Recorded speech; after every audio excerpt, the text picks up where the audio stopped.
नमस्कार। कार्यक्रम स्थानीय शासनमा स्वागत छ। म डाकमान राई।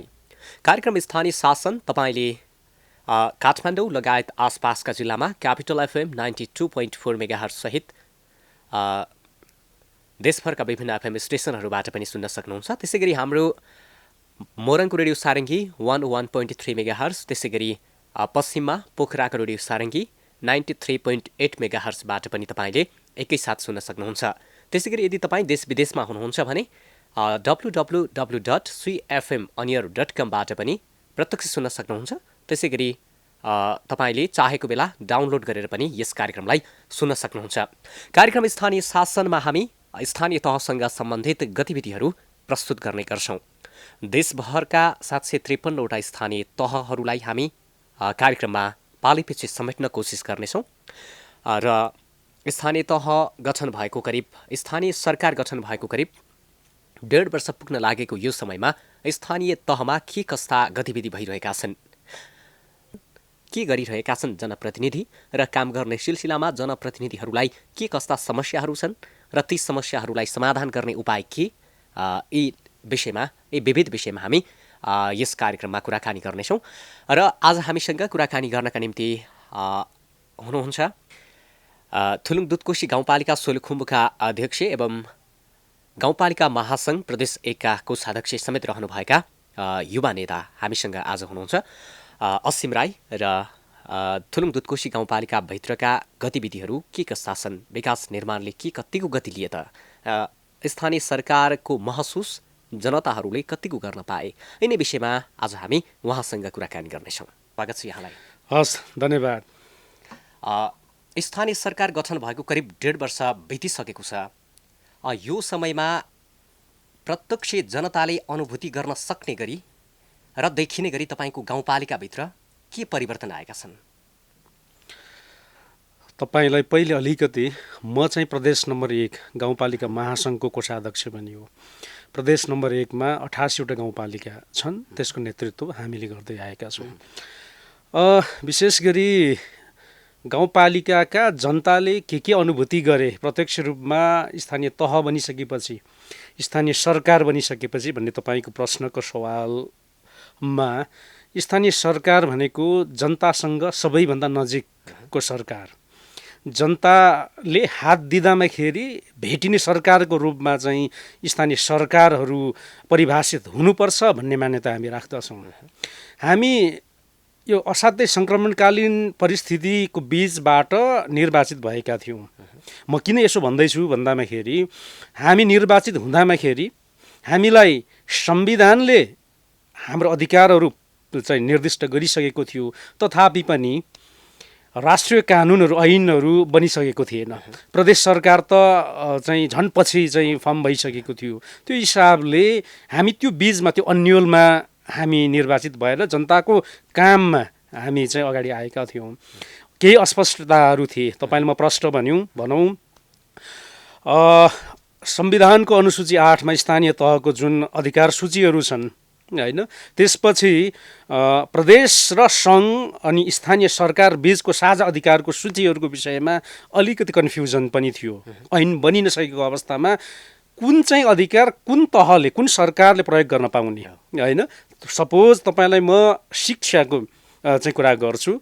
आधारभूत र माध्यमिक शिक्षा चाहिँ स्थानीय तहको अधिकार क्षेत्रभित्र पर्छ। फेरि त्यसलाई प्रदेश र सङ्घमा पनि त्यो शिक्षा भनेर चाहिँ त्यहाँ पनि छ। यसरी त्यो कन्फ्युजन भएको हिसाबले कतिपय कुराहरूमा अस्पष्टता हुँदाहुँदै पनि जनतालाई दिने सेवा प्रवाहमा हामीले कुनै पनि कम्प्रोमाइज गरेका छैनौँ। तपाईँलाई थाहा छ स्थानीय तहमा अहिले पनि स्थानीय तहलाई पर्याप्त पुग्नुपर्ने कर्मचारीहरू चाहिँ पठाइएको छैन होइन। हामीसँग हाम्रो थुलुङ दुधकोशी गाउँपालिका सोलुखुम्बु जिल्लाको सबैभन्दा ठुलो गाउँपालिका, डेन्सिटी अफ पपुलेसनको हिसाबले पनि सबैभन्दा ठुलो होइन, भूगोलको हिसाबले पनि ठुलो, तथापि पनि हाम्रो 18वटा चाहिँ नासु हामीलाई हाम्रो दरबन्दी हो। तर हामीसँग 3 जना मात्र छन् अहिले होइन। अब चाहिँ वडा सचिव चाहिँ हाम्रो 9वटा वडा सचिव कम्तीमा हुनु पर्थ्यो, 9वटा वार्ड छ हाम्रो, तथापि पनि हामीसँग 2वटा मात्र सचिव भएको अवस्था।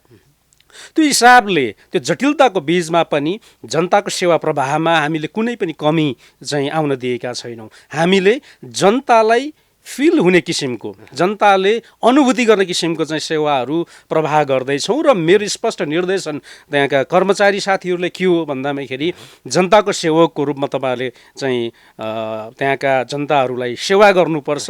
त्यो सर्भिस डेलिभरीमा कुनै किसिमको कम्प्रोमाइज हामीले गर्ने छैनौँ। मैले सम्बन्धित वडाका सबै अध्यक्षज्यूहरूलाई पनि म त्यही भनेको छु, निर्वाचित प्रतिनिधिहरूलाई पनि मैले त्यही भनेको छु र जनताको सेवामा हामी अहोरात्र खटेका छौँ। त्यो फिलिङ चाहिँ जनताले गर्नुभएको छ। हिजो एकजना मान्छे बिरामी हुँदाखेरि होइन जिल्ला प्रशासनमा गएर सिडिओको गाडी नमस्कार गरेर चाहिँ हामीले सिफारिसहरू लिनु पर्थ्यो होइन। अब चाहिँ एउटा याचना गर्नु पर्थ्यो सहयोगको लागि। आज हामी बिरामीलाई उनकै घरमा भेटेर अस्पतालमा गएर चाहिँ हामीले दिने सेवाहरू दिइरहेका छौँ, हामीले दिने सिफारिसहरू दिइरहेका छौँ। सम्बन्धित क्षेत्रमा हामीले चाहिँ कुरा आफ्नो पुर्याइरहेका छौँ। तपाईँले एउटा नमुना उदाहरणको रूपमा मात्र म पेस गर्न खोजेको हो। तपाईँले भनिहाल्नुभयो कर्मचारीको अभाव भनेर। अरू कर्मचारीको अभावका बावजुद पनि तपाईँले चाहिँ जनताहरूलाई चाहेको जस्तो सेवा सुविधा हामीले दिँदै आएका छौँ, जनतालाई चाहिँ स्थानीय सरकारको अनुभूति दिलाइरहेका छौँ भनेर भन्नुभयो।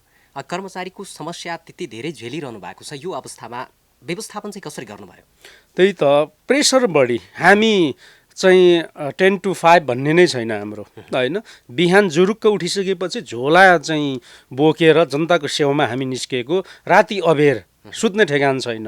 हाम्रो वडाका वडाध्यक्षज्यूहरू चाहिँ अफिसै झोलामा छ। तपाईँहरू चाहिँ ले अनुभूति पनि गरिसक्नु भएको छ, रात दिन खट्नु भएको छ होइन। त्यो हिसाबले हामी जनताबाट निर्वाचित भएको हिसाबले हामीले कुनै समय यो चाहिँ समय हामीले जनताको लागि काम गर्ने भनेर छुट्याएकै छैनौँ। दिनरात खटेका छौँ। हाम्रा कर्मचारीहरूलाई पनि के छ भन्दाखेरि हामी परिवर्तित संरचनाको कर्मचारी हौँ होइन।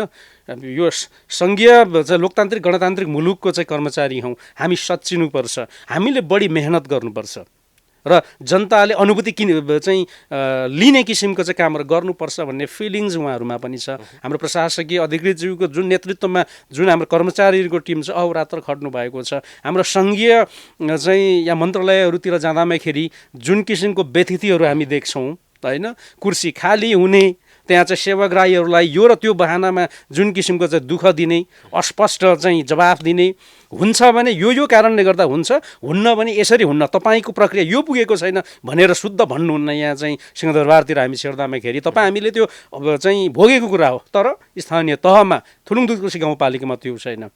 डकुमेन्ट्स पुगेन भने यो डकुमेन्ट्स पुगेन, यो लिएर आउनुहोस्, त्यसपछि काम यसरी गर्नुहोस् भनेर हामी बाटो शुद्ध त्यहाँ बताउँछौँ जनताहरूलाई। त्यो हिसाबले त्यो जनताले अनुभूति गर्नुभएको छ। भनेपछि भनिएको थियो निर्वाचनका बेला चाहिँ सिंहदरबारको अधिकार गाउँ गाउँमा भनेर, भनेपछि सिंहदरबारको अधिकार अहिले जनताले महसुस गर्न पाएका छन्। मैले अघि नै भने अझ योभन्दा पनि बढी चाहिँ अधिकार र स्रोतहरू स्थानीय तहमा चाहिँ लानुपर्छ भन्ने हो। कतिपय संविधानले निर्दिष्ट गरेको अधिकारहरू पनि अहिले चाहिँ सङ्घीय सरकारले यो र त्यो बहानामा केही चाहिँ अधिकारहरू चाहिँ उसले आफूले प्रयोग गर्ने तरिकाको पनि वातावरण बन्दै गएको छ। तपाईँलाई भनौँ यो संविधानले जिल्ला चिन्दैन होइन, यो संविधानले जिल्ला स्थित विषयगत कार्यालयहरूलाई खारेज गरिसकेको छ।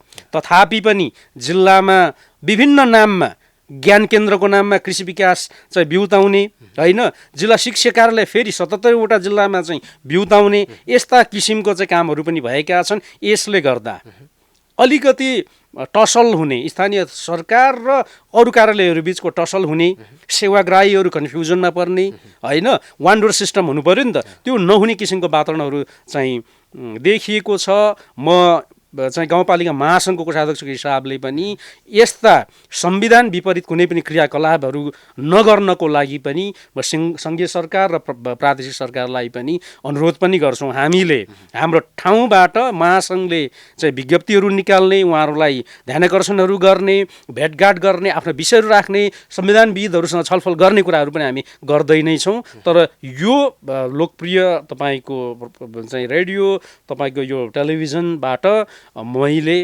अनुरोध पनि गर्न चाहन्छु। तपाईँले निर्वाचनका बेला भन्नुभएको थियो कि थुलुङ दुधकोशी गाउँपालिकालाई नमुना गाउँपालिका बनाउँछु 5 वर्षभित्र भनेर। लगभग अब 1.5 वर्ष बितिसक्यो। अब यो बाँकी समय छ होइन, यो 1.5 वर्षको अवधिमा नमुना गाउँपालिका बन्छ भनेर आशा गर्न सकिने आधारहरू चाहिँ के तयार भए? तपाईँ उतैको मान्छे एकचोटि हेर्न पनि म अनुरोध गरेँ होइन। हामी भौतिक रूपमा शून्य अवस्थाको ठाउँबाट सुरु गरेका छौँ। 753वटा स्थानीय तहमा हामी असाध्यै अगाडि पर्छौँ। अब सुविधा सम्पन्न आफ्नो प्रशासनिक भवन निर्माण गर्ने। धेरै गाउँपालिकाहरूभन्दा धेरै अगाडि हामीले बैङ्क स्थापना गऱ्यौँ, कमर्सियल बैङ्क स्थापना गरेर 1 वर्ष अगाडि नै सेवा प्रवाह सुरु गरिसक्यौँ। त्यहाँ कुनै सुरक्षाको हिसाबले कुनै केही थिएन, हामीले त्यहाँ सुरक्षाको इकाइहरू खडा गरिसकेका छौँ। सुविधा सम्पन्न खेल मैदान बनाएका छौँ। हाम्रो गाउँपालिका केन्द्रसँग 9वटा वार्डलाई जोड्ने फराकिलो बाटोहरू हामीले बनाउन लगभग हामी सकाइसकेका छौँ। हामीले बनाएका कार्यक्रमहरू, हामीले अगाडि सारेका प्लानिङहरू त्यस्तै नै छ होइन। त्यो हिसाबले यो कार्यक्रमहरू हेर्ने हो भने पनि तपाईँले थुलुङदुधकोशी गाउँपालिका नमुना बन्दैछ भनेर फिल गर्न सक्नुहुन्छ। भनेपछि त्यो कामबाट, त्यो देखेर, त्यो विकासको गति देखेर, तपाईँहरूको त्यो काम देखेर चाहिँ जनता ढुक्क छन् कि थुलुङदुधकोशी गाउँपालिका 5 वर्षमा नमुना गाउँपालिका बन्छ? जनताको बीचमा सर्वेक्षणै गर्ने हो भने पनि जनताको सेटिस्फ्याक्टरी लेभल 80% भन्दा तल घट्दैन होइन। कुनै राजनीतिक ईर्ष्या, कुनै व्यक्तिगत मनमुटावको कारणले गर्दा कोही कसैले आलोचना गरे तापनि जनताहरू असाध्यै खुसी हुनुहुन्छ। तर कतिपय जनताले त के भनेका छन् भने यो स्थानीय सिंहदरबारको अधिकार चाहिँ गाउँमा आएको होइन, सिंहदरबारको भ्रष्टाचार चाहिँ गाउँमा आएको हो भनेर आरोप पनि लगाउने गरेका छन् नि जनताले। तपाईँको गाउँपालिकामा चाहिँ तथ्यले त्यो प्रमाणित गर्दैन होइन। बोल्नको लागि त जे बोले पनि भयो। पछिल्लोचोटि सामाजिक सञ्जालहरूमा नेगेटिभिजम, नकारात्मकता पुरै बढेको छ, बगेकै छ, वात्तै बगेको छ। नागरिकले आफ्नो अधिकार, मेरो अधिकार हो, वाक स्वतन्त्रता, मलाई लागेको कुराहरू बोल्न पाउनुपर्छ भनेर भन्ने कुरा त आफ्नो ठाउँमा सत्य होला। तर नागरिकको आफ्नो दायित्व पनि त छ होइन, कर्तव्य पनि छ। त्यो कुरा बिर्सिएको अवस्था छ। के यो नेपालमा सबै नराम्रो मात्र भएका छन् त? अहिले हामी नै बसौँ, चाहे त्यो टेलिभिजनको क्रिटिक्स होस्, चाहे त्यो पत्रपत्रिकाको सम्पादकीय होस्, चाहे त्यो सोसियल मिडियाको एउटा उहरू होस्, सबै खराब, सबै सकियो, सबै नासियो होइन। यो पृथ्वी नै पल्टिनै आँट्यो जस्तो कुराहरू, अभिव्यक्तिहरू हामी सुन्छौँ। तर त्यसो मात्र होइन, दृष्टिकोणको कुरा। यो आधी कप पानी भन्ने कि आधीभरि पानी भन्ने कुराहरू, म एटिच्युडको कुरा गर्छु होइन। हेर्ने दृष्टिकोणको कुरा हो। धेरै राम्राहरू भएका छन्, केही नराम्रा पनि होलान्। तर गुण दोषको आधारमा विषयलाई हेर्ने क्षमता राख्नुपर्छ भन्ने लाग्छ।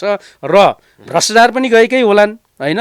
तर हिजोका त्यो राजनीतिक दलको संयन्त्रमा जसरी 20 वर्ष मुलुक बिना जनप्रतिनिधि चलेको थियो, त्यति बेलाको विकासको एउटा मोडल हेरौँ, विकासको गति हेरौँ होइन।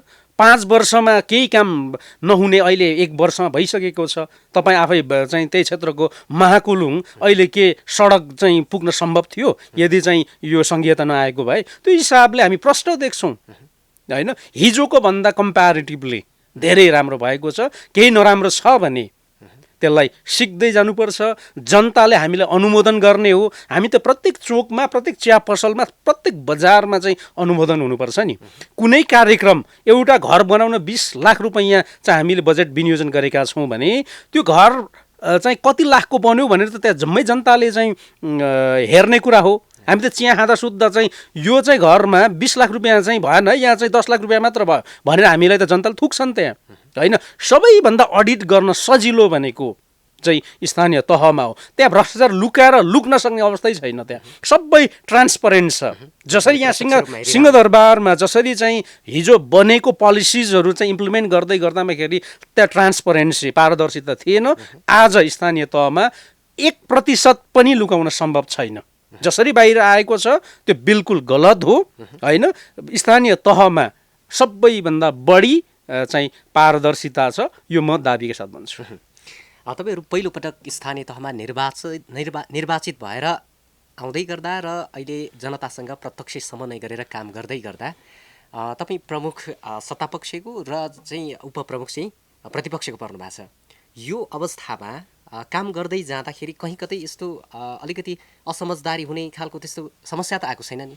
थुलुङदुधकोशी गाउँपालिका हामीले त्यतिकै नमुना बनाउने भनेका होइनौँ होइन। हामीले अहिलेसम्म कुन पार्टीबाट हामी टिकट पायौँ र इलेक्टेड भयौँ भन्ने कुरै नै बिर्सिसक्यौँ। हामी स्थानीय सरकारको प्रमुख हुँदामाखेरि अथवा वडाध्यक्षहरू हुँदामाखेरि अथवा त्यो गाउँसभाको सदस्य हुँदामाखेरि हामी जनताको मतले जितेका जनप्रतिनिधिहरू, हामी जनताप्रति चाहिँ समर्पित हुनुपर्छ, जनताको सेवाको लागि हामी रात दिन खट्नुपर्छ भन्ने मात्र बुझ्छौँ होइन। अरू कुराहरू हामी सोध्नु होला। धेरै स्थानीय तहहरूमा चाहिँ प्रमुखले गरेको कामहरूप्रति उपप्रमुखले विज्ञप्तिहरू निकाल्ने, कुनै कुनै ठाउँमा त तालाबन्दी पनि गर्ने कुराहरू पनि हामीले सुनेका छौँ, देखेका पनि छौँ। तर हाम्रो गाउँपालिकामा त्यो फिल पनि भएको छैन। म स्थानीय सरकारको प्रमुख हिसाबले त्यो गाउँपालिकाको म के ग्यारेन्टी गर्दछु भन्दामाखेरि त्यहाँको रिसोर्स डिसेन्ट्रलाइजेसन गर्ने स्रोतमा बाँडफाँड गर्ने, डिस्ट्रिब्युसन गर्ने चाहिँ हकमा यो चाहिँ नेकपाबाट, यो चाहिँ नेपाली कङ्ग्रेसबाट भनेर म विभेद गर्ने छैन। हामी विभेद शून्य भएर काम गर्नेछौँ। हामी परिणामलाई जोड दिनेछौँ। हामी सबै स्थानीय सरकार एक हौँ भनेर हामी त्यो म्यासेज दिनलाई पनि काम गर्दैछौँ। र अर्को कुरा तपाईँलाई म के भनौँ भन्दामाखेरि स्थानीय सरकारमा अपोजिसन भन्ने नै हुँदैन। तपाईँले मलाई देखाउनुहोस् त स्थानीय सरकारमा अपोजिसनको बेन्च कतै छ? कतै छ? छैन। स्थानीय सरकारमा सत्तापक्ष र प्रतिपक्ष भन्ने नै हुँदैन। संविधान नबुझेका मान्छेले मात्र प्रतिपक्षको कुरा उठाउने हुन्। हामी सबै सत्तापक्ष हौँ। स्थानीय तहको निर्वाचन भयो, स्थानीय सरकार लगातार गठन पनि भयो, त्यसपछि चाहिँ जनताले के चाहिँ सोचेका थिए भन्दाखेरि अब चाहिँ प्रत्यक्ष हामीसँग समन्वय गरेर अघि बढ्ने सरकार आयो, अब भने हाम्रा समस्याको सबै समाधानको हल प्रत्यक्ष रूपमा सरकारले गर्छ भनेर आशा गरे। पछि लगातार अब प्रदेश निर्वाचन भयो, सङ्घीय निर्वाचन भयो र 3 तहको सरकार गठन भयो। गठन भइसकेपछि जनताले जति अपेक्षा गरेका थिए, जति आशा लिएका थिए, तर जनतालाई चाहिँ एउटा कुराले चाहिँ निराश बनायो। किन भन्दाखेरि जब देश सङ्घीय संरचनामा गइसकेपछि 3 तहको सरकार जब गठन भयो, त्यसपछि कर दर वृद्धि गरियो, कर वृद्धि भयो। कर वृद्धि हुँदाखेरि त जनता निराश भयो नि। तपाईँको गाउँपालिकामा व्यवस्थापन कसरी गर्नुभएको छ? यो करको कुरा छुट्टै हो, वृद्धि भएको भन्ने कुरै भएन। तपाईँले 20 वर्ष अगाडि चाहिँ एउटा एक पाथी भनौँ न चाहिँ हाम्रो गाउँपालिकातिर चल्ने एक पाथी चामलको मूल्य त्यति बेला कति थियो भन्दामाखेरि 15 रुपैयाँ थियो होला 20 वर्ष अगाडि होइन। अहिले कति छ? 500 छ। मूल्य वृद्धि मनी इन्फ्लेसन कति प्रतिशतले भयो होइन। हिजो 1 रोपनी जग्गाको 1 रुपैयाँ तिरो थियो, आज हामीले 5 रुपैयाँ बनाएका हौँ। मनी इन्फ्लेसन, मनी वृद्धि चाहिँ जुन मूल्य वृद्धि भयो त्यो हिसाबले पनि भएको छैन, त्यो वृद्धि भएकै होइन। हिजो त कर नै उठाइँदैन थियो किनभने अब चाहिँ सरकार नै थिएन त्यता होइन। अब चुनावै भएन 20 वर्ष भनिसकेपछि त्यो एकैचोटि भएको हुनाले जनताले फिल भएको मात्र हो होइन। तर हामीले कर कतै वृद्धि गरेकै छैनौँ। करको दायरा चाहिँ हामीले बढाएको हौँ, दर होइन है। तपाईँहरू कन्फ्युजन नहुनुहोस्, दायरा चाहिँ हिजो होइन, त्यो चाहिँ त जनता सबैले बुझ्नुहुन्न होइन। कतिपयले त खुसी भएर अधिकांश 100%मा 95% जनता खुसी हुनुहुन्छ किनभने उहाँहरूको घरमै गएर हामी सिग्नेचर पनि त गरिदिएका छौँ होइन, सिफारिस पनि त दिएका छौँ। हिजो एउटा वडा सचिवलाई भेट्न सदरमुकाममा आउनु पर्थ्यो होइन, आज त उहाँहरूले घरमै बोलाउनुहुन्छ। काइँला नाति आइज भनेर बोलाउनुहुन्छ, हामी त्यतै पुगेर चाहिँ हामीले काम पनि गरिदिइसकेका छौँ। त्यो हिसाबले उहाँहरू एकदमै सेटिस्फाइड हुनुहुन्छ। तर अतिरञ्जित रूपमा हिजो त्यसलाई बढाइ चढाइ गरिएको थियो। कुनै कुनै ठाउँमा चाहिँ अलि बढी पनि थियो भन्ने पनि हामीले चाहिँ सुन्यौँ। तर त्यसलाई तुरुन्तै गाउँपालिका महासङ्घले नै त्यसलाई चाहिँ परिपत्र गरेर यदि यस्तो हो भने यसलाई चाहिँ रोक्नुपर्छ भनेर हामीले नै गऱ्यौँ होइन। कुनै कुनै प्र्याक्टिसमा धेरैजना बिचमा काम गर्दामाखेरि अपवादको रूपमा यस्तो कुराहरू पनि देखिए, तर त्यताबाट पनि सिकियो। कम्तीमा स्थानीय सरकारका प्रमुखहरू धेरै कर लगाउँदामाखेरि जनता चाहिँ खुसी हुन्न रहेछ भन्ने कुरा अनुभूति पनि भयो होइन। त्यो हिसाबले हामीले त्यहाँबाट पाठ पनि सिक्यौँ। र अर्को कुरा, कुनै पनि देश यस्तो छैन जसले आफ्नो आन्तरिक चाहिँ स्रोत नबनाइकन त्यो देश धनी होस्। विकसित चाहिँ तपाईँ अमेरिका युरोपको कुरा गर्नुहोस्, अरू एसियन कन्ट्रिजहरूकै कुरा गर्नुहोस्, कर त तिर्नै पर्छ। राज्य प्रति नागरिक लोयल हुनैपर्छ, होइन, लायबल हुनैपर्छ। तर त्यसको लिने तरिका के हो त भन्दामाखेरि हिजो हेर्नुहोस्, अहिले तपाईँले एउटा उदाहरण दिउँ, अब व्यवसाय गर्ने उनीहरूले बेचेको चाहिँ बोतल प्लास्टिक चाहिँ पोका पारेर हामी चाहिँ कलेक्सन गर्नुपर्ने स्थिति पनि त छ, होइन। हो, उहाँहरूलाई चाहिँ कम्ती करको दायरामा आउनु होला, होइन। तपाईँहरू कुन कुन किसिमको चाहिँ व्यवसाय गर्नुहुन्छ, तपाईँ गाउँपालिकामा चाहिँ तपाईँ दर्ता हुनुहोला, होइन, सूचीकरण हुनुहोला। त्यसपछि तपाईँले दिने सेवाहरूको पनि हामीले मूल्याङ्कन गर्छौँ र तपाईँले यो हिसाबले चाहिँ राज्यलाई कर पनि तिर्नुहोला भनेर भनेको मात्र हो। भनेपछि तपाईँहरूले करको दायरा वृद्धि गर्नुभयो, कर वृद्धि गर्नुभएको होइन, यो चाहिँ जनताले बुझ्न सकेनन्, होइन, बुझाउन सकिएन भनौँ अझ। किनभने सबै जनताहरूले बुझ्नुहुन्छ भन्ने पनि होइन। सोझा सादा जनताहरू हिजो 1 रुपियाँ तिर्दै गरेको तिरो, होइन, आज 5 रुपियाँ हुँदा त पक्कै बढेको त फिल त भयो नि, तर 20 वर्षदेखि त्यो त बढेको थिएन। त्यो हिसाबले केही त्यसलाई हामीले करेक्सन गरेका हौँ, उहाँहरूलाई बुझाउन सकिएको थिएन, पछि हामीले बुझायौँ र उहाँहरूले बुझिसक्नु भयो। अहिले बुझिसक्नु भयो। कतै देख्नुहुन्छ अहिले पछिल्लो चाहिँ 8-10 महिना अगाडि जुन हिसाबको चाहिँ करको कुरा आएको थियो, पछिल्लोचोटि कतै उठेकै छैन। ओके, अर्को प्रसङ्गमा जस्तै अब भूकम्प गएको करिब अब 72 सालमा, होइन, 3 वर्ष करिब बितिसक्यो।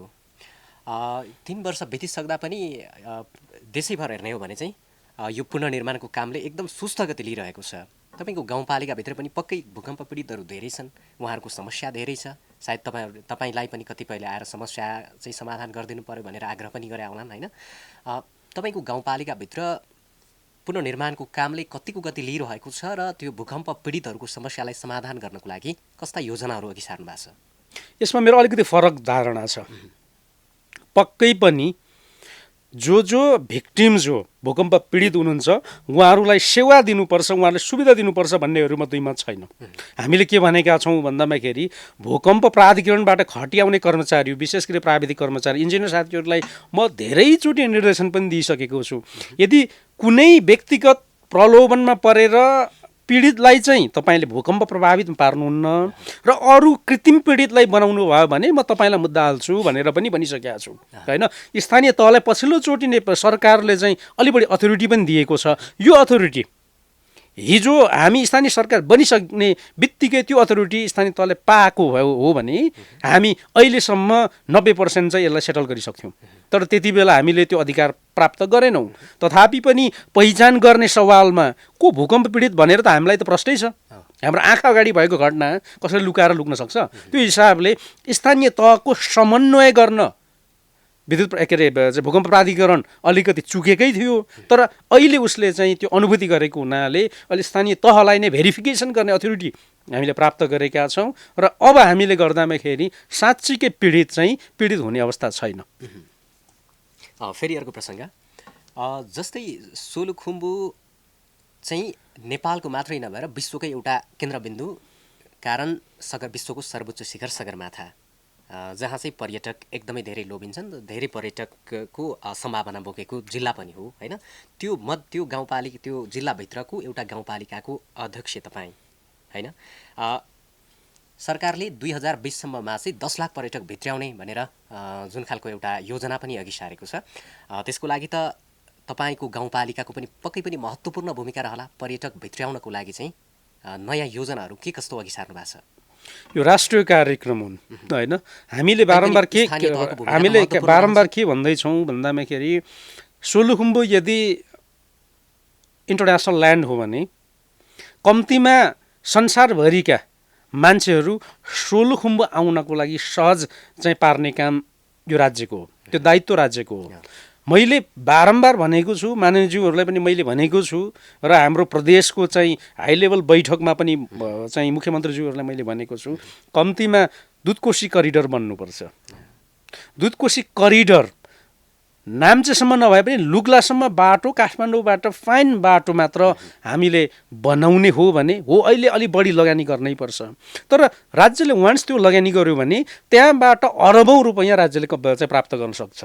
हेर्नुहोस्, आज सोलुखुम्बु चाहिँ पुग्ने ठाउँ विशेष गरी माथिल्लो बेल्ट नाम चाहिँ लुग्ला र चाहिँ बेस क्याम्पसम्म जाने चाहिँ एउटै मात्र मिन्स अफ ट्रान्सपोर्टेसन भनेको चाहिँ हावाई यातायात मात्र हो। अब चाहिँ मौसम चाहिँ बदलिरहने प्रतिकूल हुँदाखेरि हजारौँ पर्यटकहरू चाहेको बेला हाम्रो सोलुखुम्बु जान पाउने अवस्था चाहिँ छैन। त्यो हिसाबले कम्तीमा रोडबाट चाहिँ यसलाई जोड्नुपर्छ, रोडको कनेक्टिभिटीले यसलाई जोड्नुपर्छ र यो राष्ट्रिय गौरवको आयोजनामा यो कार्यक्रम पारिनुपर्छ भनेर प्रत्येकचोटि हामीले आवाज उठाएका छौँ। र अहिले प्रदेश नम्बर 1 को जुन एउटा योजनाको चाहिँ एउटा फिडब्याक गर्ने गरी यो पञ्चवर्षीय योजना बन्दैछ, त्यसमा प्रदेश नम्बर 1 ले अर्गनाइज गरेको कार्यक्रममा पहिलो मेरो सुझाव नै त्यही छ होइन। अब चाहिँ गौरवको आयोजनामा प्रदेश नम्बर 1 को गौरवको आयोजना नि पर्नु पर्यो। यो देशकै सबैभन्दा गौरवको आयोजनामा दुधकोशी करिडर बन्नुपर्छ। यहाँबाट हजारौँ मान्छे एकचोटि सोलुखुम्बुको नाम्चे लुग्ला अथवा बेस क्याम्पसम्म पुग्ने मान्छेको चाहिँ अरू पर्यटकहरू आउनै पर्दैन, आन्तरिक पर्यटक आउँदा पनि पुग्ने गरीको चाहिँ त्यहाँ बनाउनको लागि चाहिँ बाटोले सोलुखुम्बुलाई जोड्नुपर्छ, विशेष गरी सोलुखुम्बुको खुम्बुलाई जोड्नुपर्छ भनेर हामीले आवाज उठाएका छौँ। तपाईँ हेर्नुहोस् अहिले अब चाहिँ मनाङको कुरा, मुस्ताङको कुरा गर्नुहोस् होइन, सडकको चाहिँ सञ्जालले जोडिएको हुनाले चाहिँ हजारौँ पर्यटकहरू चाहिँ त्यहाँसम्म पुग्छन् होइन। सोलुखुम्बु त झन् अन्तर्राष्ट्रिय चाहिँ ब्रान्ड हो, यसलाई इन्टरनेसनली सेल गर्नको लागि सडक सञ्जालमा जोड्नुपर्छ। त्यसको लागि राज्यले गौरवको आयोजनामा राखेर यसलाई अरबौँ रुपैयाँ चाहिँ लगानी गर्नुपर्छ। भनेपछि अहिलेसम्म सडक सञ्जालले जोडिएको छैन, त्यसको कारण सोलुखुम्बु जोडिएको छ, खुम्बु जोडिएको छैन। जहाँ पर्यटकको केन्द्र हो त्यो ठाउँ जोडिएको छैन। राज्यले त्यसलाई जोड्नको लागि पहिलो प्रायोरिटीमा राख्नु पर्यो र बजेट एलोकेसन गर्नु। त्यो कारण के त अहिलेसम्म राज्यले व्यवस्था गरे हो त्यसलाई ध्यान पुग्न नसकेको हो। हिजोका चाहिँ मै हुँ भन्ने मन्त्री पनि भइसकेका, अलि ठुलै नेता हुँ भन्ने, देशकै नेता हुँ भन्नेहरूले त्यसमा ध्यान दिन नसकेको। हामीले सूर्यबहादुर थापा अब चाहिँ शक्तिमा हुँदाखेरि धनकुटा कस्तो कस्तो ठाउँमा चाहिँ रोड हामीले थाहा छ। कम्तीमा यसलाई चाहिँ राज्यको ध्यान पुर्याउने काम चाहिँ भएको भए यदि अहिले चाहिँ लुग्लासम्म मात्र सडक जोड्न सकिएको हुन्थ्यो भने हजारौँ पर्यटक चाहिँ त्यहाँ जाने अवस्था हुन्थ्यो। सोलुखुम्बु चाहिँ नेपालकै सबैभन्दा बढी विमानस्थल भएको जिल्ला होइन, त्यही माथि पनि विश्वकै सबैभन्दा अग्लो ठाउँमा छ जुन चाहिँ स्याङ्बुज विमानस्थल होइन। अहिले त्यो पनि सञ्चालनमा छैन र तपाईँकै गाउँपालिकाभित्र छ एउटा काँगेल विमानस्थल होइन। तपाईँले निर्वाचनका बेला भन्नुभएको पनि थियो अब प्रत्यक्ष रूपमा यो एयरपोर्ट, यो विमानस्थल सञ्चालन हुन्छ र यहाँबाट चाहिँ जनताले प्रत्यक्ष रूपमा सेवा पाउँछन् र लाभ लिन पाउँछन् भनेर भन्नुभएको थियो। तर अहिलेसम्म सञ्चालन हुन सकेको छैन नि, के हुँदैछ? त्यो फिजिबल देखिएन। हामीले उड्डयन प्राधिकरणसँग एमओयू गर्ने सम्मको परिस्थिति सृजना भएको थियो, तर उहाँले चाहिँ नाफा र घाटाको चाहिँ जिम्मेवारी स्थानीय सरकारले लिनुपर्छ भनेर भन्नुभयो। त्यसपछि त त्यो घाटा हुने निश्चित छ। एउटा त घाटा किन हुन्छ भन्दा सडकको सञ्जालले पुगिसकेको होइन। त्यसपछि चाहिँ त्यहाँ बिहान चढ्यो भने बेलुकी यहाँ आइपुग्छ, आफ्नो सामानहरू पनि लिएर आउन सक्छ, सुनिश्चितता पनि भयो है। हामीसँग अब चाहिँ त्यो ठाउँमा चल्ने प्लेन जम्मा 2टा छ NA को, त्यो पनि बिग्रिएर चाहिँ एउटा मात्र चल्छ होइन। त्यो कहाँ पुगोस्, त्यो हिसाबले रेगुलर फ्लाइट दिन पनि चाहिँ सक्दैन र सक्दामै पनि प्यासेन्जर पाउन पनि गाह्रो छ। यदि चाहिँ घाटा नहुने स्थिति हो भने हामी योभन्दा अगाडि नै चाहिँ सञ्चालन गरिसक्थ्यौँ। अहिले चाहिँ त्यहाँ प्लेन चलाएर चल्ने अवस्था भएन। यसो भन्दै गर्दामै त्यो राज्यको लगानी भइसकेको ठाउँलाई कसरी के गर्ने भनेर अब हाम्रो टाउको दुखाइको विषय त्यो बनेको छ होइन। राज्यले हिजो कसैको खल्तीबाट ल्याएर खनिएको त होइन, त्यो त राज्यको लगानी भइसकेको छ। त्यो हिसाबले त्यसलाई अरू कुन चाहिँ प्रयोजनमा प्रयोग गर्ने त्यो एयरपोर्टलाई भनेर हामीले सोच्दैछौँ र एकचोटि ट्रायलको रूपमा चाहिँ अब 1-2 महिनाको लागि चाहिँ टेस्ट फ्लाइटहरू गर्ने कि भनेर पनि हामी सोच्दैछौँ। तर हामी ग्यारेन्टी के हो भन्दामै विशेषज्ञहरूको चाहिँ टिमबाट हामी बस्दामै त्यो एयरपोर्ट घाटामा जान्छ होइन। त्यहाँ चाहिँ मान्छेहरू नै पाइँदैनन् क्या। अब आज एउटा मुस्किल 1 हप्तामा एउटा फ्लाइट जाला। अब चाहिँ यदि मौसम बिग्रिएर गएन भने ती मान्छेहरू ती प्यासेन्जरहरू ले हामीलाई नै चाहिँ सराप्ने भए र अर्को गाडीमा गयो भने त बेलुकी त पुगि नै हाल्छ। त्यो कारणले गर्दा अब त्यहाँ प्लेन उडाउन निकै मुस्किल छ। तर काठमाडौँ उडाउन मुस्किल छ। त्यसलाई विराटनगरसँग जोड्न सकियो भने बात चल्छ कि भन्ने त्यो विषयमा नि हामी छलफल गर्दैछौँ। तपाईँले नाफा र घाटाको कुरा गरिहाल्नुभयो। जस्तै जनतालाई सुविधा दिने कुरामा र जनतालाई चाहिँ स्थानीय सरकारको महसुस गराउन होइन सुविधा दिने कुरामा त नाफा घाटाको कुरा त नरहला नि। होइन राज्यले यस्तो अनप्रोडक्टिभ ठाउँमा लगानी गरेर फाइदा के त होइन।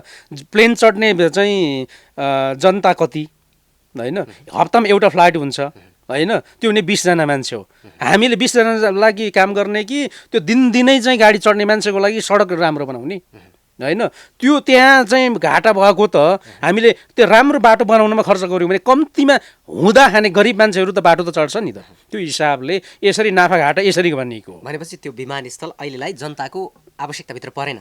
आवश्यकता भित्र त पर्थ्यो होइन, त्यो लायबल भएन, फिजिबल भएन होइन। यदि नियमित फ्लाइट दिनमा एकचोटि राख्न सकिने स्थिति हुन्थ्यो भने त्यति बेला जनताहरू आज आएन भने नि भोलि त प्लेन त आउँछ होइन भन्ने हिसाबले पनि त्यहाँ चाहिँ जनताहरू चढ्ने होला। अहिले त हप्तामा एकचोटि राख्दाखेरि बुधबार राखियो भने अब यो क्यान्सल भयो भने अर्को बुधबार मात्र आउने।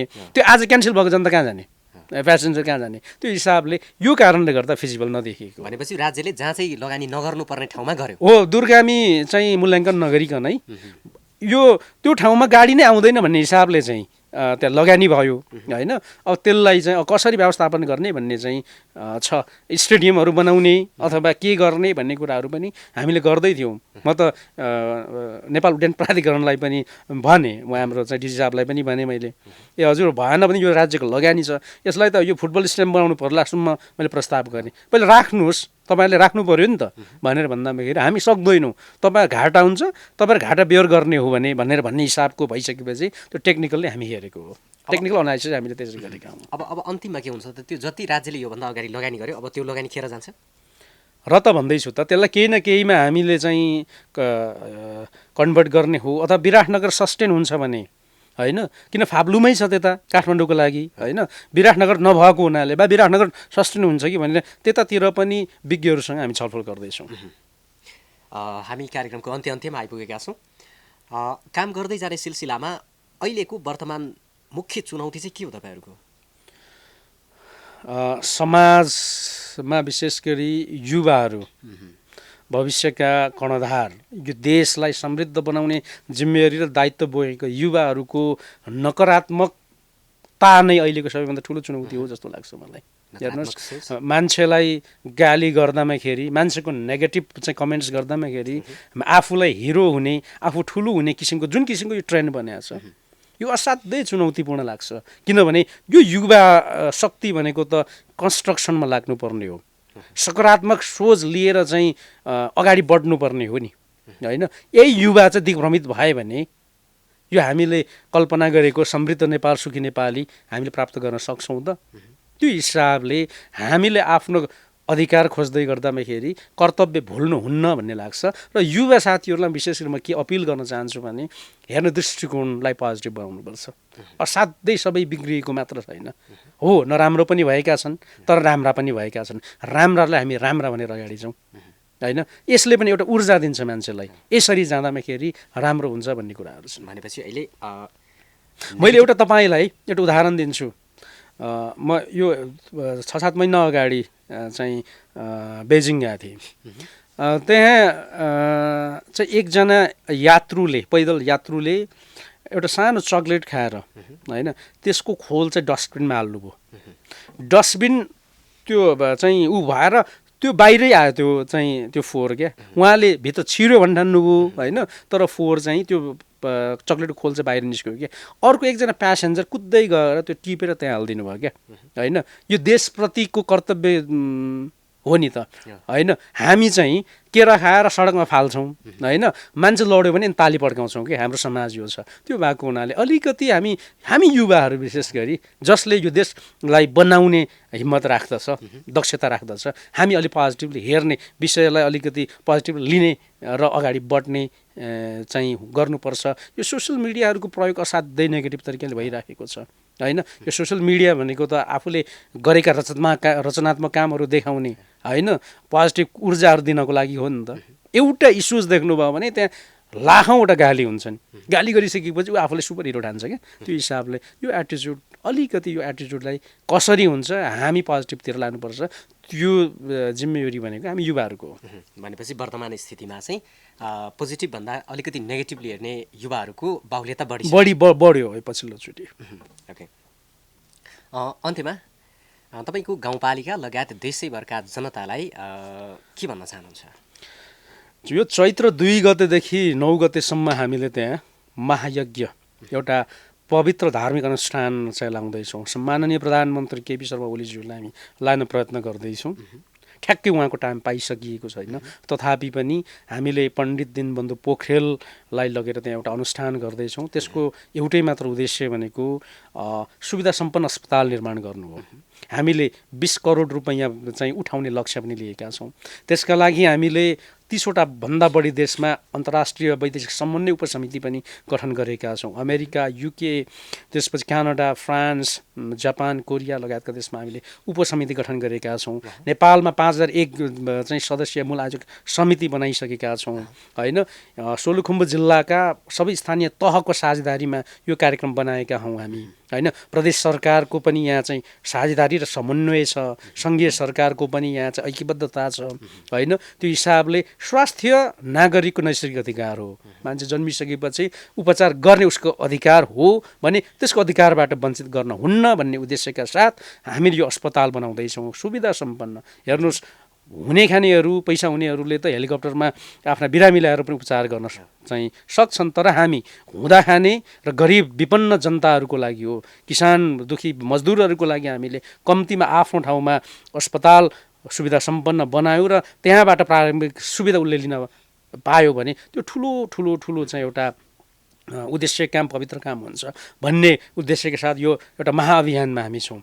त्यो हिसाबले मैले तपाईँले भन्दा पनि टाइम दिन नसकेको कारण पनि यो महाअभियानको कारणले गर्दा पनि अलिक बढी व्यस्तता हामीलाई बढेको हो। त्यो हिसाबले यो अभियानमा जोडिनुभएका सबै आदरणीय चाहिँ महानुभावहरूलाई यसै गरी थप चाहिँ जोडिन र सुन्नुभएको र यो कार्यक्रमप्रति चाहिँ तपाईँहरूले चाहिँ सहयोग गर्न चाहने चाहिँ आदरणीय सहयोगी मनहरूलाई पनि यो कार्यक्रममा जोडिएर होइन यो पवित्र उद्देश्यलाई पुरा गर्नको लागि सहयोग गर्नमा हार्दिक अपिल गर्दछु। र तपाईँलाई चाहिँ यो तपाईँको महत्त्वपूर्ण कार्यक्रममा हामीलाई समय दिनुभयो त्यसको लागि तपाईँलाई धन्यवाद। क्यापिटल एफएम र यो तपाईँको टेलिभिजनलाई पनि थुलुङ दुधकोशी गाउँपालिकाको तर्फबाट आभार व्यक्त गर्न चाहन्छु।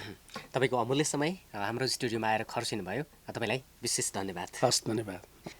आज हामीसँग हुनुहुन्थ्यो थुलुङ दुधकोशी गाउँपालिका सोलुखुम्बुका प्रमुख एवं गाउँपालिका महासङ्घ प्रदेश 1 का कोषाध्यक्ष असीम राई।